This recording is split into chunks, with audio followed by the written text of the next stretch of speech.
नमस्कार दोस्तों, आज के वीडियो में हम प्रेजेंट करने जा रहे हैं 2006 में रिलीज हुई हॉलीवुड की फिल्म द साइलेंट हिल को।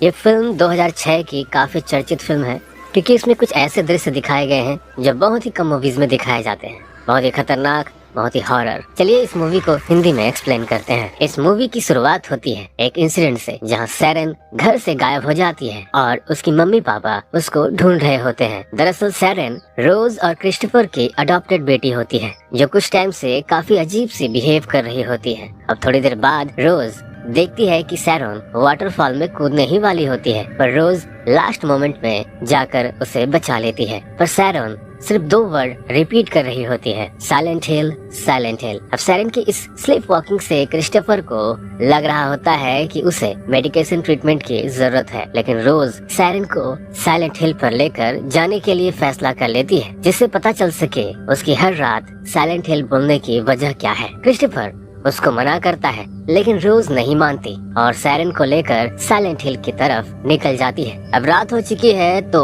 रोज एक गैस स्टेशन पर रुकती है। यहाँ पर एक लेडी पुलिस ऑफिसर भी पहुँच जाती है जो सैरन के साथ बात करने की कोशिश करती है, पर सैरन उससे बात नहीं करती। फिर थोड़ी देर बाद सैरन और रोज किसी एक बात पर बहस कर रहे होते हैं। तब उस पुलिस ऑफिसर को रोज पर कुछ डाउट होता है, इसलिए वो उसकी कार का नंबर नोट कर लेती है। थोड़ी देर बाद वो पुलिस ऑफिसर रोज की कार को फॉलो करने लगती है, लेकिन रोज उसे चकमा देकर साइलेंट हिल की तरफ चली जाती है। लेकिन तभी रेडियो से अजीब सी आवाजें आने लगती हैं और अचानक से सामने एक छोटी सी लड़की आ जाने पर उसे अवॉइड करने की कोशिश में कार का एक्सीडेंट हो जाता है।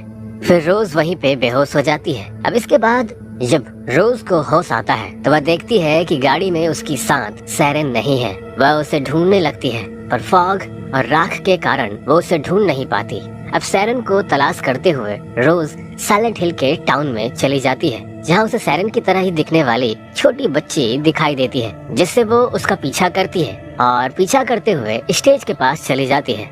और उसी टाइम एक सायरन बजता है और हर तरफ अंधेरा हो जाता है। रोज अपनी लाइटर जला करके एक साउंड का पीछा करती है जहाँ कुछ टाइम बाद उसे वही लड़की फिर से दिखाई देती है, लेकिन तभी वहाँ एक आदमी को फेंस पर लटका कर रखे हुए हैं जिसकी अतड़ियाँ बाहर निकली हुई है, पर फिर भी वो आदमी जिंदा है। तभी सडनली वहाँ कुछ अजीब सा क्रीचर आता है, एक बच्चे जैसा, जो उसे पकड़ने की कोशिश करता है। फिर वहाँ और भी कई सारे छोटे छोटे अजीब से मॉन्स्टर आ जाते हैं और रोज को पकड़ने की कोशिश करते हैं। रोज उनसे बचते बचते एक कमरे में चली जाती है, वहाँ गिर करके वो बेहोश हो जाती है। थोड़ी देर बाद वो सारे के सारे बच्चे खुद से गायब हो जाते हैं। अब कुछ देर बाद रोज को होश आता है। वो वापस से टाउन में सैरन को ढूंढने लगती है और तभी उसको एक गहरी खाई नजर आती है, बिल्कुल टाउन के बीच में। खाई के नीचे देखते टाइम पीछे से एक औरत आती है जिसको रोज अपनी बेटी की फोटो दिखाती है, पर वो औरत उसे अपनी बेटी बताते हुए रोज से वह फोटो छीनने की कोशिश करती है,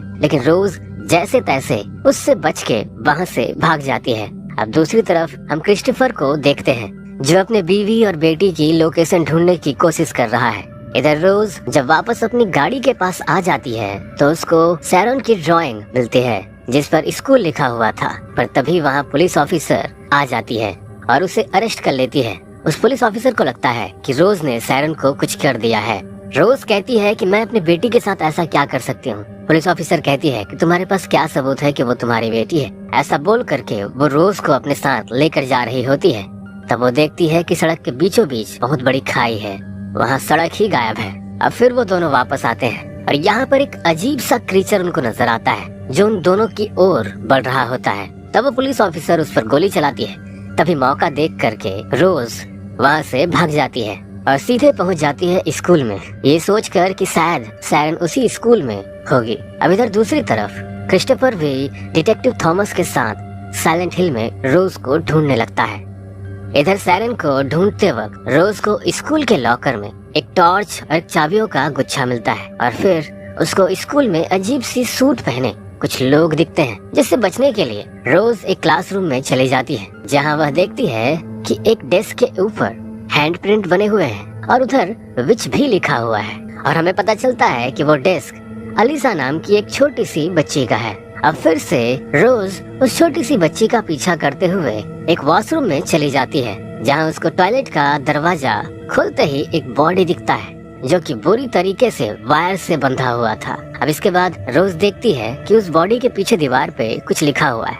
उसे देखकर रोज उस बॉडी के मुंह से एक पर्ची निकालती है और जब वो बाहर जाने लगती है तब उसे वापस वही सूट वाले इंसान दिखाई देते हैं। तो वो उसी वॉशरूम में अपने आप को लॉक कर देती है। तब वो सूट वाले लोग उस दरवाजे को खोलने की कोशिश भी करते हैं। तभी उनके पास जो चिड़िया रहती है वो चिल्लाने लगती है, तो वो सब के सब वहाँ से भाग जाते हैं। अब वहाँ फिर से वो सायरन बजता है और वो जगह पूरा का पूरा चेंज होने लगता है, अंधेरा हो जाता है, दीवार की पपड़ियाँ निकलने लगती हैं। रोज देखती है कि जो बॉडी टॉयलेट में था वह जिंदा हो चुका है और बाहर आ रहा है। उससे बचने के लिए वो वॉशरूम से बाहर भागती है और वो देखती है कि उन सूट वाले लोगों को कोई अजीब सा क्रीचर पलक झपकते ही मार देता है। अब रोज वहाँ से भागती है। अब भागते हुए वो ऊपर से नीचे गिर जाती है और तभी वह एक बड़े पिरामिड हेलमेट वाले आदमी को देखती है जिसके हाथ में एक बड़ी सी तलवार होती है। अब इधर क्रिस्टोफर भी सेम टाइम में उसी स्कूल में रोज को ढूंढ रहा होता है और तभी उसे रोज की स्मेल भी आती है, पर वो रोज को देख नहीं सकता और न ही रोज उसे देख सकती है। अब इधर वही छोटे छोटे क्रीचर रोज के पीछे पड़ जाते हैं और रोज पर अटैक करने ही वाले होते हैं कि तभी वो पुलिस ऑफिसर वहां पहुंच जाती है और रोज को खींच करके अपने साथ एक दूसरे कमरे पर ले आती है और दरवाजे को लॉक कर देती है। लेकिन तभी वहाँ बड़े पिरामिड हेड वाला आदमी आ जाता है और दरवाजे में अपनी तलवार डालकर उनको मारने की कोशिश करता है और दरवाजे को तोड़ने लगता है। फिर वहाँ सब कुछ ठीक होने लगता है, वो सभी की सभी चीजें गायब हो जाती हैं और उजाला होने लगता है। अब रोज को वॉशरूम से जो क्लू मिली थी वह उस पुलिस ऑफिसर को दिखाती है और दोनों ब्रांड होटल चले जाते हैं। होटल में उन्हें एक औरत मिलती है जिसका नाम ऐना होता है। अब यहाँ पर इधर उधर ढूंढने के बाद उनको एक और क्लू मिलता है जिससे उनको लगता है कि शायद रूम नंबर 111 में सायरन मिल सकती है। अब हम इधर क्रिस्टोफर को देखते हैं जो कि साइलेंट हिल के पुलिस रिकॉर्ड के बारे में जानने की कोशिश कर रहा होता है, पर उसकी रिक्वेस्ट मना कर दिया जाता है। पर क्रिस को साइलेंट हिल के बारे में किसी भी तरह जानना है तो वो ऑफिस में छुप कर चला जाता है और साइलेंट हिल के पुलिस रिकॉर्ड को चेक करते हुए उसे पता चलता है कि सायरन और एलिसा बिल्कुल एक जैसी ही दिखती हैं। इधर रोज को रूम नंबर 111 एक पेंटिंग के पीछे से मिलता है जिसको उस पेंटिंग से कवर करके रखा गया था। पेंटिंग देखकर रोज को समझ आ जाता है कि यह पिक्चर पहली विच हंट की है और इस टाउन को विच हंटर्स ने डिस्कवर किया था। अब रोज को वहाँ फिर से एलिसा दिखती है और उसको समझ आता है कि एलिसा बिल्कुल सायरन की तरह ही दिखाई देती है और एलिसा उसी औरत की बेटी है जिसने सायरन की फोटो देखकर उसको अपनी बेटी बताया था। एलिसा रोज को कहती है कि वो जल रही है और वहाँ से गायब हो जाती है। अब सारे बर्ड्स उड़ने लगते हैं जिससे ऐना उनको कहती है कि हमको यहाँ से निकलना होगा, हमको जल्द से जल्द चर्च पहुँचना होगा क्योंकि अंधेरा होने लगता है। अब ये तीनों चर्च की तरफ भागते हैं और देखते हैं कि वहाँ और भी कई सारे लोग हैं जो चर्च के अंदर जा रहे हैं। अब यहाँ ऐना थोड़ा सा लेट हो जाती है चर्च के अंदर जाने के लिए, तब वहाँ वो पिरामिड हेड वाला इंसान पहुँच जाता है और ऐना को पकड़ करके उसके शरीर से उसकी चमड़ी खींच करके निकालता है और रोज की तरफ फेंकता है। अब चर्च में सभी लोग रोज और ऑफिसर को देखकर विच समझते हैं और उस पर हमला करने जाते हैं और इसी वजह से रोज का नेकलेस जिसमें सायरन की फोटो थी वह जमीन पर गिर जाती है। अब ऑफिसर सिचुएशन को संभालते हुए गन फायर करती है जिससे सभी के सभी पीछे हट जाते हैं और इधर क्रिस्टोफर को दिखाया जाता है जो सायरन के बारे में जानने के लिए ऑर्फनेज में गया हुआ था और वहाँ वह सिस्टर से एलिसा के बारे में पूछताछ करता है, लेकिन सिस्टर काफी डरी हुई होती है और तभी डिटेक्टिव थॉमस भी वहाँ आ जाते हैं और क्रिस को दो ऑप्शन देते हैं कि या तो वो यहाँ से चला जाए और साइलेंट हिल के बारे में पूरी तरह से भूल जाए या तो उसे अरेस्ट करके जेल में डाल दिया जाएगा। अब इधर रोज को दिखाया जाता है जो कि साइलेंट हिल के चर्च में उन रिफ्यूज की लीडर जिसका नाम है क्रिस्टाबेला उससे हेल्प मांग रही होती है, लेकिन क्रिस्टाबेला उसको मना कर देती है और बताती है कि उसकी बेटी शायद अब डेविल के पास होगी। अब रोज ये सुनने के बाद अपनी बेटी को वापस लाने के लिए डेविल से मिलना चाहती है। अब इसके बाद वो लोग रोज को उस बिल्डिंग में लेकर जाते हैं जहां वह लोग मानते हैं कि डेविल हो सकता है। डेविल के रूम में जाने का रास्ता रोज याद कर लेती है, लेकिन जैसे ही रोज लिफ्ट में जाने वाली होती है तभी क्रिस्टाबेला को रोज का नेकलेस मिल जाता है जिसमें सायरन की फोटो देखकर वो रोज को भी विच समझने लगती है और उसको मारने की कोशिश करती है। तभी वहाँ पुलिस ऑफिसर रोज को बचाने के लिए उन लोगों पर हमला करती है और खुद को सेक्रीफाइस कर देती है। रोज लिफ्ट में बैठ करके फाइनली डेविल के रूम तक पहुंच जाती है, पर रूम के बाहर जॉम्बी जैसे नर्सेस होते हैं जो लाइट की तरफ अट्रैक्ट हो रहे थे। रोज लाइट बंद करके उनको क्रॉस करते हुए डेविल के रूम में चली जाती है, जहाँ घुसते ही उसे पता चलता है कि एलिसा एक नॉर्मल लड़की थी और सब उसे स्कूल में विच बुलाते थे। अब बहुत परेशान क्या करते थे। अब एक दिन क्रिस्टाबेला के बोलने से डालिया, जो कि एलिसा की मॉम है, वो अपनी बेटी को ग्रैंड होटल के 111 रूम में ले गई थी उसको प्यूरिफाई करने के लिए। लेकिन वहाँ क्रिस्टाबेला और उसके लोग एलिसा को जिंदा जला देते हैं, क्योंकि इनका एक समुदाय होता है जो विच हंटर समुदाय है और उनको लगता है कि एलिसा एक विच है।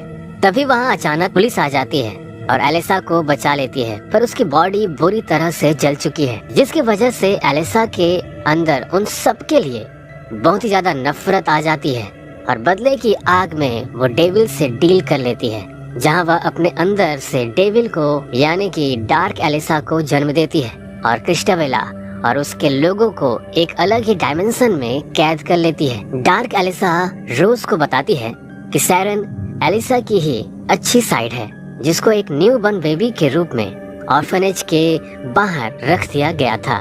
डार्क एलिसा कहती है कि सैरन अभी मुसीबत में है, क्योंकि क्रिस्टाबेला ने सैरन को ढूंढ लिया है और उसे चर्च लेकर गई है जिंदा जलाने के लिए।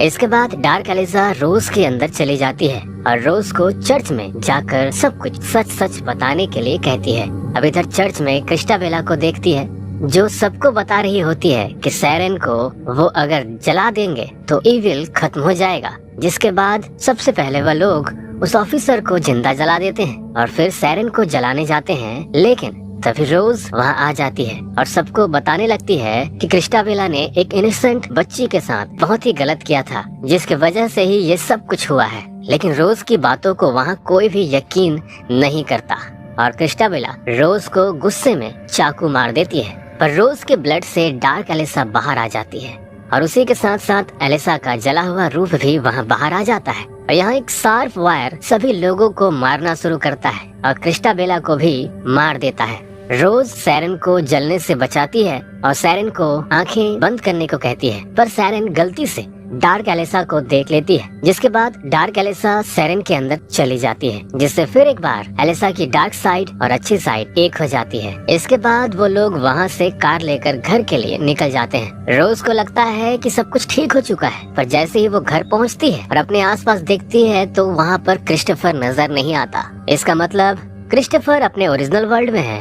और रोज अभी भी वही डार्क डायमेंशन में फंसी हुई है। अब सेकंड पार्ट में ही पता चलेगा कि रोज कैसे उस डायमेंशन से बाहर निकलती है। हम बहुत ही जल्दी इसका सेकंड पार्ट हमारे इस चैनल पर ऐड करने वाले हैं, तो प्लीज हमारे चैनल को सब्सक्राइब कर लीजिए और हाँ, इस वीडियो को लाइक जरूर कर दीजिएगा। मिलते हैं नेक्स्ट वीडियो में।